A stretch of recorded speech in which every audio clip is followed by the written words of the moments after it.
Lumabas, marami na kami nakita, lahat ng kabataan na apektuhan na. Dahil hindi lang ako ang Pilipino ang naapektuhan, kundi lahat, milyon na Pilipino ang naapektuhan dahil sa droga. Dahil dyan, dahil droga rin ang umasak sa pamilya ko. Droga din ang dahilan kung bakit nagawa ng tatay ko ang nagawa niya sa ate ko.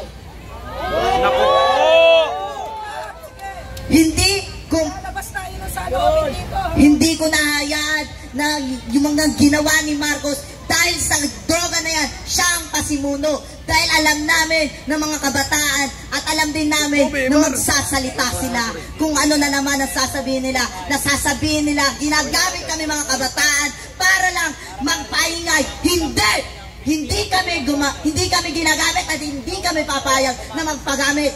Dahil kami, Pilipino rin kami, naiintindihan namin ang bawat nararamdaman ng kapwa namin Pilipino. Dahil sa ginawa mo, Marcos, nag-ingay na ang mga Pilipino, naggalit na. Diba sinabi mo, nagbabaguhin mo Pilipinas? Diba? Pero anong ginawa mo? Anong ginawa mo? Iisa-isahin natin. Dahil isa-isahin natin. Sige, yung bagyo na sunod-sunod na tumaan, na maraming namatay na Pilipino, marami ang nadisgrasya, na baha, marami. Pero anong ginawa mo? Wala. Nakuha mo pang manood ng concert. Nauna mo pa yun. Kung mabuti ka talagang pinuno at mabuti ka talagang presidente ng Pilipinas, ipakita mo noon pa lang. Dahil nung nag-campaign ka pa lang, kung ano-ano ang pinakita mo, gumawa ka pa ng movie, nakala namin na totoo. Pinutol mo kami. Pinutol mo kami. Niloko mo kami. Kung ano-ano pa ang pinakita mo para lang umangat ka, para mailuklok ka lang, hanggang sa naniwala ang ibang Pilipino, hanggang sa marami ang gustong magluksok sa'yo. Pero ano nangyari? Nung nagluklok sa'yo, anong ginawa mo? Nung naging presidente ka, nagsimula, naghirap kami. Kung ano-ano nangyari, tumaas ang diesel, tumaas ang mga presyo ng bigas.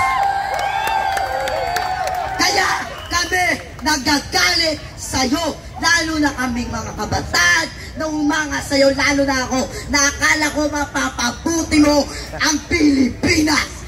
Pero anong ginawa mo? Kundi ng droga na lumagkanap sa buong Pilipinas. Kaya nananawagan ako sa'yo sa Republika ng Pilipinas, sa buong Pilipinas, sa Malacanang, na uulitin ko, mag-resign ka na! Mag-resign ka na! Mga kababayan kong Pilipino, sabay-sabay nating isigaw, mag-resign! Mag-resign! Mag-resign! Mag-resign! Mag-resign! Mag-resign! Sisigaw natin! Duterte! Duterte! Duterte! Duterte! Duterte! Duterte! Duterte! Ito na lang ang sasabihin ko sa iyo, Marcos, lalo na sa Malacanang. Alam namin na akala mo kaming mga kabataan, porket kabataan ay kailangan asikasuhin ang mga pag-aaral. O, alam namin yun. Alam namin yun. Pero bakit ganon naapektuhan kami? Dahil bakit? Dahil kasama ang pamilya namin sa naapektuhan sa droga na yan. Kaya kami mga kabataan, hanggat kaya namin lumaban, hanggat kaya namin, dahil Pilipino rin kami, hindi kami matatakot sa'yo. Kahit marami ka pang ipadalang militar, dahil hindi kami malulupik ng kung sino man, dahil kami ay Pilipino din.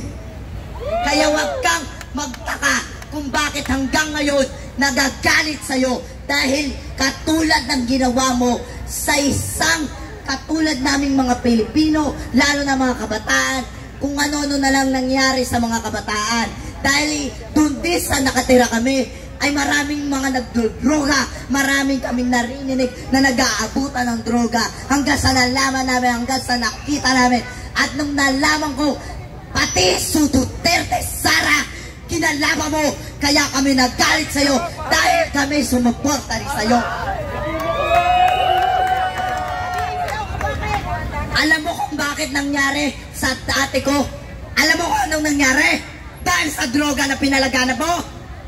Kinahasa ang ate ko na nawala sa bisyo. Nang dahil sa bisyo sa droga. Yun ang dahilan ng droga. Kaya bakit kami sa iyo maniniwala na bakit ka maniniwala sa mga pinapadala mo na trolls kami? Trolls yung mga Pilipino, pinabayaran. Hoy, baya ka naman sa balat mo. Hindi kami bayaran. Hindi kami bayad. Hindi kami bayad. Hindi kami bayad.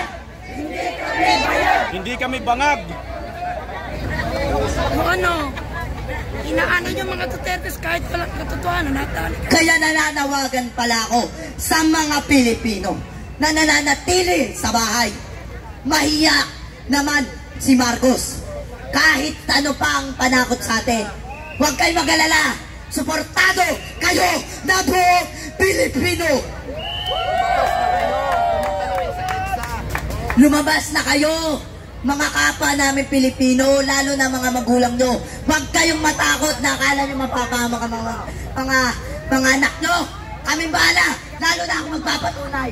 Ako magpapatunay sa inyo na kami ang susuporta sa'yo, lalo na ako. Ikaw bata ka, nanonood ka. Alam ko nanonood ka dahil maraming lumaganap na social media. Alam namin kung bakit kami galit. Dahil hindi namin din gusto gawin to. Pero dahil sa ginawa mo, dahil sa ginawa mong meeting, kung ano-ano, alam mo, nagalit na sa'yo. Umpisa pa lang, nagagalit na sa'yo. Hinintay lang namin na bumawi ka sa dulo. Pero anong ginagawa mo? Wala, hanggang sa nagalit na. Hindi ba sabi mo, tigre ka? O sige, nananawagan ako sa'yo. Pumunta ka, magpakita ka sa buong Pilipinas. Para na sa ganun, kung tigre ka talaga, ipakita mo sa amin. Dahil nalaman namin na talagang tigre ka. Dahil nilamon mo kami. Pero hindi kami magpapalamon sa'yo ng buong buo. Dahil kaming mga Pilipino, marami na kaming napagdaanan. Dahil kami isang matatag na Pilipino. Kami ay babangon na kasama si Inday Sara Duterte.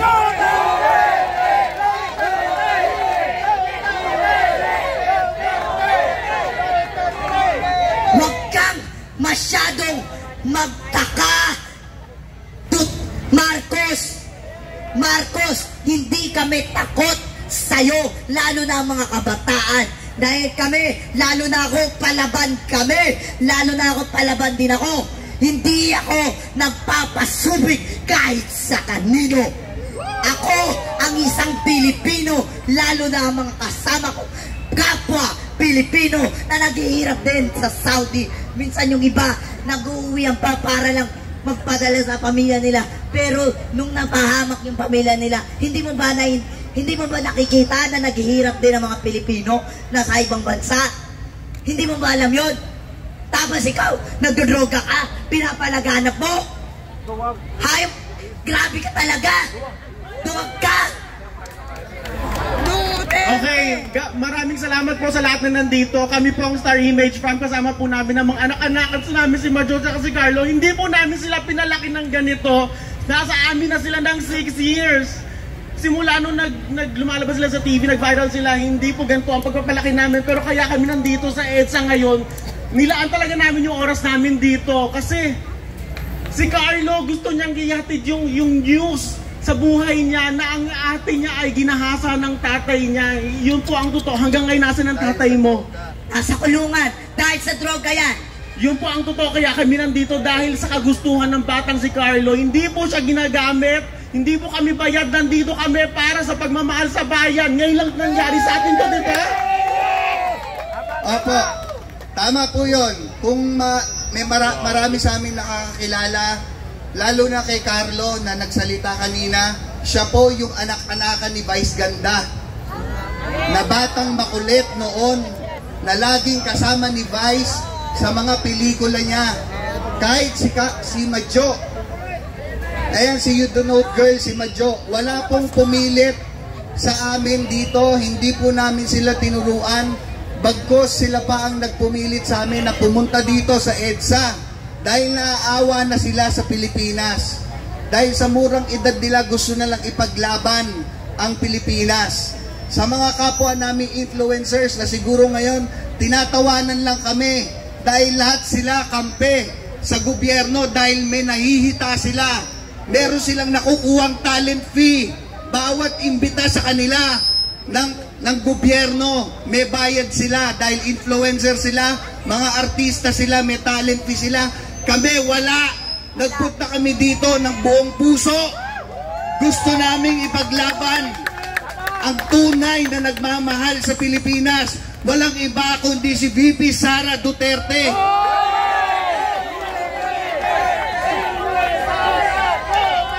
Kitang-kita naman po natin ang panggigipit kay VP Sara. Nakita nyo, inuuna ang confidential funds na busisiin kesa iprioridad ang pangangailangan ng mga Pilipino. Nakita po natin, ang dami pa rin nagbubulag-bulagan, nagbibingi-bingihan, lalo na sa sektor namin, sa entertainment industry, na ang walang ibang laman ang news ng mga top networks na yan, kundi ang pagdurog sa ating VP Sara Duterte na talagang nagmamahal sa Pilipinas. Nakita nyo naman kahit anong pagdudurog na ginagawa, lumalaban tayo ng patas, lalo na ang ating VP. Protektahan natin ang Vice President, guys. Imbis na magstay lang kayo sa bahay, pumunta kayo dito, mapayapang rally to. Okay? Lahat dito na nandito, nagmamahal sa Pilipinas. Yung mga nag-i-stay lang sa bahay, nanonood lang, lumabas na kayo. Wala dyan sa pagpindot nyo ang tamang laban, ang totoong laban. Nandito yan sa EDSA, kasama namin. Lumabas na kayo, ano pang hinihintay nyo? Ginagago na tayo. Kinakamkam na ang pera ng bayan. Nagbubulag-bulagan pa rin ba tayo? Okay, lahat dito walang bayad. Sinasabi nila may pinapapirma daw para bayaran. Meron ba? Walang bayaran dito. Lahat dito nagmamahal ng tunay sa Pilipinas. Dagdag ko lang, alam nyo bang nabash kami ni Maharlika? Pero mahal na mahal namin si Maharlika dahil ang news na lumabas is ano daw tayo? Troll farm. Dahil influencer kami, meron daw kami mga alagang troll farm. Gusto namin ipabatid na Madam Maharlika, mahal na mahal ka namin. Hindi totoong kami ay may troll farm. Wala kami dito ngayon kung meron kaming troll farm. Naiintindihan namin, nag-message ako personally kay Madam Maharlika at humingi ako ng sorry at yun ay isang misunderstanding lamang. Nandun kami, gusto namin magbigay ng amount sa kanya para mapakinggan niya kami. Dahil ang gusto namin isiwalat yun sa Indian na dumidikit kay Kumar. Yung kay Kumar, dahil may alam kami doon, gusto namin isuwalat yun para lang makalapit sa kanya magsabi. Pero hindi kami troll farm, Maharlika. Mahal na mahal ka namin, kasama ng sambayan ng Pilipino, mahal na mahal ka namin. Andito kami dahil kay Carlo, dahil ang kapatid niya, nirape ng tatay niya. Kaya kami nandito. Diba? Dahil sa droga. Dahil sa bawal na droga na yan. Kaya kami nandito, wala sa amin nagbayad, wala kaming pakialam. Kung mawalan kami ng trabaho, wala sa amin kumuhang mga bookings o mga events ng mga local government na kampe sa pamahalaan na yan. Wala kaming pakialam. Ang pakialam namin, magbago na tayo dito sa pamahalaan. Ibahin na natin ang sistema. Kung dapat bumaba sa pwesto, bumaba. Mahiya kayo sa mga Pilipino. Pera namin yan, hindi nyo pera yan.